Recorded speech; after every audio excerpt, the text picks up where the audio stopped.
Ézéchiel, Abias, Habacuc. Qu'est-ce que ces noms ont en commun ? Eh bien, il s'agit de 3 des 15 prophètes qui ont des livres à leur nom dans la Bible.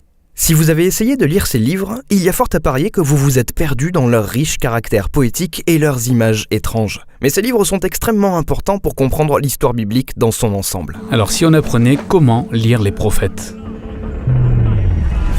Quand j'entends le mot prophète, je pense à un diseur de bonne aventure, quelqu'un qui prédit l'avenir. C'est exactement ce que ça veut dire dans de nombreuses cultures, mais pas dans la Bible. C'est vrai que les prophètes bibliques prédisent parfois l'avenir, mais ils sont bien plus que des diseurs de bonne aventure. C'était quoi leur rôle alors ? Eh bien, c'était des Israélites qui ont fait une expérience surnaturelle de la présence de Dieu, puis ont été mandatés pour parler de sa part. Comme un représentant.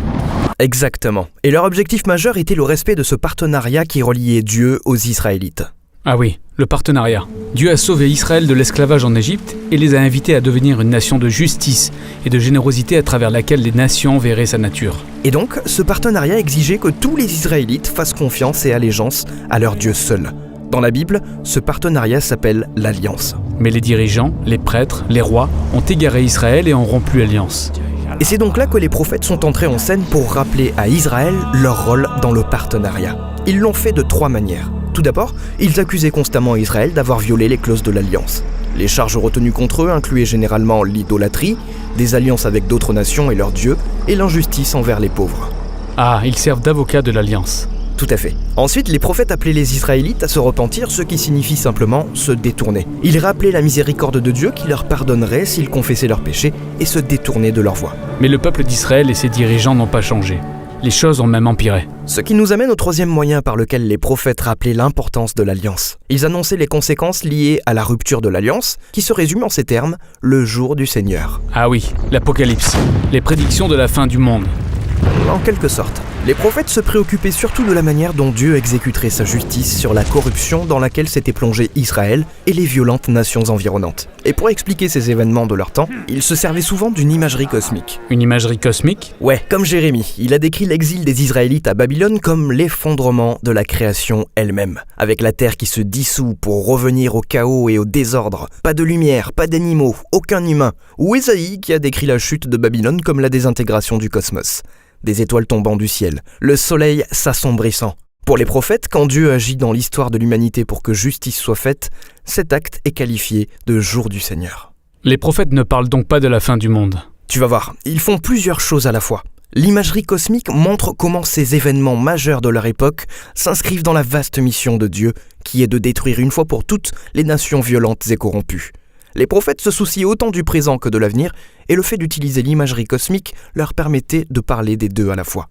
Je vois. Peu importe l'époque à laquelle on vit, le jour du Seigneur est une mauvaise nouvelle si on fait partie de Babylone. Mais c'est une bonne nouvelle si on espère le royaume de Dieu. Le jour du Seigneur indiquait le retour des exilés à Jérusalem. Et une fois de plus, les prophètes utilisent des références cosmiques pour le décrire en poésie. Ils dépeignent une nouvelle Jérusalem, comme un nouveau jardin d'Éden, avec tous les humains vivant en paix les uns avec les autres, et aussi avec les animaux. Et il y a un nouveau roi messianique qui rétablit le royaume de Dieu dans une création renouvelée. Magnifique. Voilà donc les 3 thèmes évoqués dans le livre des prophètes. Ces prophètes devaient être d'éminents orateurs, très convaincants. Eh bien, certains l'étaient, mais d'autres vivaient comme des marginaux. Ils réalisaient souvent d'étranges mises en scène en public pour transmettre leur message.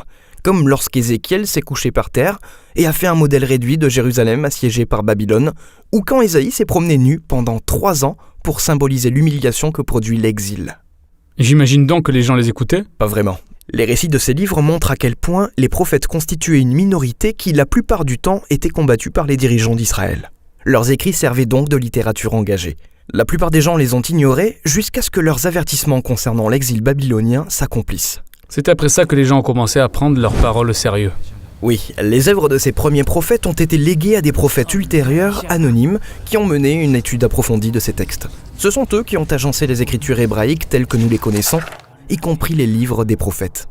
D'accord, et il y a 15 livres qui portent les noms des prophètes. Les 3 prophètes majeurs sont Ésaïe, Jérémie et Ézéchiel. Et puis vient un recueil de 12 œuvres prophétiques plus petites, rassemblées dans un seul manuscrit.